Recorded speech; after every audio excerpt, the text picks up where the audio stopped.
Being a king sounds like the best deal in human history. You've got castles, you've got armies, you've got an entire country of people whose whole job is to do whatever you say. Somebody wakes you up, somebody feeds you, somebody probably brushes your teeth. You are, by every measurable standard, untouchable. And then some of these guys died on the toilet. Not in battle, not from a legendary poison plot with cloaked figures and mysterious vials, not even from a war wound or a fever or anything that sounds remotely impressive at a funeral. Just the bathroom, alone, in the single most undignified way a human being can possibly check out of this world. And the worst part? It happened more than once. Multiple kings, multiple toilets, multiple moments where history had a chance to be epic and instead chose chaos. So let's talk about it. Before we get into the deaths, we need to talk about what a toilet actually looked like back then, because it makes everything that's about to happen significantly worse. Medieval toilets, called garderobes, were essentially a stone or wooden seat with a hole in it. That's it. That's the whole design. The waste dropped down into a pit, a moat, or sometimes just straight onto the street below, depending on how much the castle architect cared about the people walking around underneath. These things jutted out from castle walls. Sometimes they were built directly above streams. Sometimes they were small separate structures perched over cesspools. There was no door lock. There was no privacy screen. There was barely a door. You were just sitting there, over a hole, completely exposed. Nobody thought this was a problem. And then assassins started using it as an entry point. And suddenly, everyone had opinions. The year is 1016. England is a mess. The Danes have been raiding, invading, and generally making life miserable for the English for decades at this point. Edmund's father, King Ethelred, history knows him as Ethelred the Unready, which should tell you everything you need to know, had been such an ineffective ruler that a Danish king named Sweyn Forkbeard just straight up invaded and took the throne. Ethelred literally fled the country. Then Sweyn died. Then Ethelred came back. Then Ethelred died too. And suddenly, Edmund, who had been doing the actual fighting this whole time while his dad struggled, became King of England. He earned the nickname Ironside because of how hard he fought against the Danish invasion led by Canute. The man was in battle after battle, holding the line while everyone around him was either surrendering or switching sides. By all accounts, Edmund was the kind of king you actually wanted in a crisis. And then, 7 months into his reign, he died on the toilet. The most widely repeated account comes from a historian named Henry of Huntingdon, writing about 100 years after the fact. His version goes like this. One night, Edmund went to the privy to relieve himself. While he was there, an assassin, sent by a man named Edric Striona, who had been betraying people left and right for years, concealed himself in the pit beneath the seat. And when Edmund sat down, the assassin stabbed him from below, twice, with a dagger. He then left the weapon in the wound and escaped. The weapon in the wound, and then he left. Edmund Ironside, veteran of countless battles, the man who held England together through one of its worst invasions, went out like that, at 25 years old, 7 months into his reign.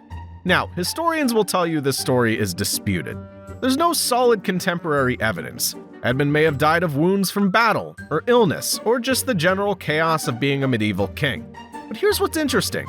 The fact that this story existed at all, that it was written down, that it spread, that people kept repeating it for 1,000 years, says something. People wanted this to be true. Not because they hated Edmund, but because history's always had a dark sense of humor. And the story of a warrior king being taken out in the most unglamorous way imaginable is just too good not to pass around. Also, Canute, the Danish king Edmund had spent his entire reign fighting, conveniently became the sole ruler of England right after Edmund died. Just putting that out there. You'd think after Edmund, someone would have put a guard on the bathroom. They did not. Meet Godfrey IV, Duke of Lower Lorraine. History knows him as Godfrey the Hunchback, which is a rough nickname but apparently pretty accurate. He had a spinal condition that gave him a small, hunched frame. Despite this, he was by all accounts a capable and respected military leader. He fought on behalf of the German king Henry IV, won battles, founded towns, and generally conducted himself like someone who had no business dying the way he did. In 1076, Godfrey was staying in the Dutch city of Vlaardingen. His enemies, a count named Dirk V and his stepfather Robert the Frisian, wanted him gone.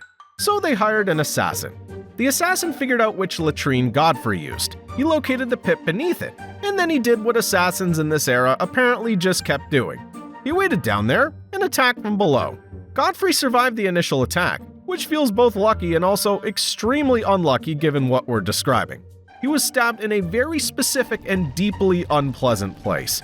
He was then transported by ship to Utrecht, where he died from his wounds a week later. A week. He had a week to think about what happened and how it happened and why someone thought this was the move. The man had survived wars and battles and political intrigue. His wife had literally left him and gone to support his enemies during one of the biggest religious controversies of the century. He had outlasted rivals, outmaneuvered opponents, and built a genuine legacy as a leader. And then the bathroom. By 1306, you'd think the message would have gotten through. Put a guard on the bathroom. Install a lock. Do something. Wenceslaus III was 16 years old and already juggling the crowns of Bohemia, Poland, and Hungary, which for a teenager is a lot. He was the last male in the Premyslid dynasty, a royal line that had ruled Bohemia for centuries, and he was murdered at Olomouc Castle in what sources politely describe as while he was indisposed. The assassin this time didn't hide in the pit. He simply burst in and ran Wenceslaus through with a spear. It was faster, less elaborate, but the location was the same.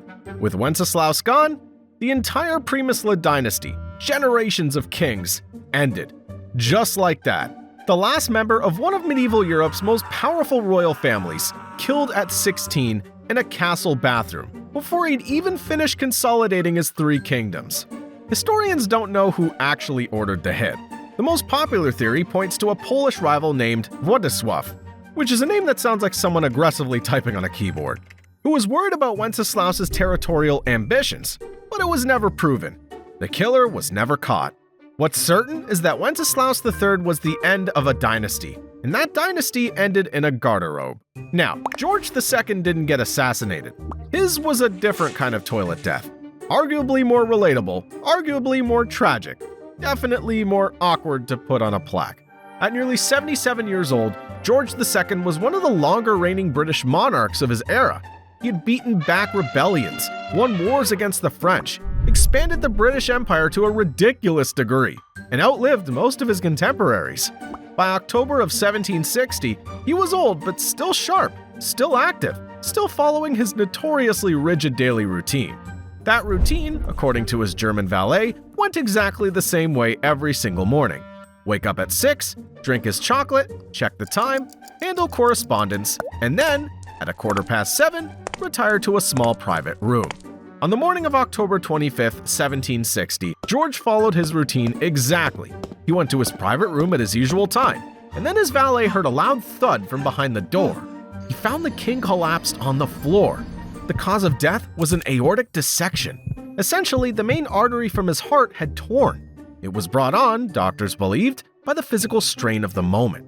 King George II, commander of one of the most powerful empires in the world, the man who oversaw British involvement in the 7-Year War, found on the floor of his bathroom. Horace Walpole, a writer who documented court life at the time, included the whole thing in his memoirs with a level of detail that suggests he was absolutely delighted to be reporting it. Here's the thing about all of these stories. They're not really about toilets. They're about the fundamental gap between power and reality. These were men who sat at the top of the entire human pyramid. They had every resource, every protection, every advantage civilization could offer. People planned for every possible threat to them. Poisoned food? Food tasters. Armed attack? Bodyguards everywhere. Assassination plots? Entire networks of spies and informants. Nobody planned for the bathroom. And every single time, that's where history caught up with them. Not in a dramatic final battle, not in a throne room confrontation, in the one place every human being, no matter how powerful, has to go alone. Edmund the Ironside, warrior king. Godfrey the Hunchback, respected duke. Wenceslaus III, last of a dynasty. George II, ruler of a global empire. All of them brought down by something their armies couldn't protect them from, their spies couldn't predict, and their wealth couldn't prevent. History is many things. Dignified is not always one of them. And that's the story of how some of the most powerful men in history were defeated by a hole in the ground. Armies couldn't stop them. Rivals couldn't stop them. But nature called, and nature always wins. If you made it this far, go ahead and subscribe, because clearly you have excellent taste in content. And also, we have more videos about powerful people dying in embarrassing ways, so really it's just practical.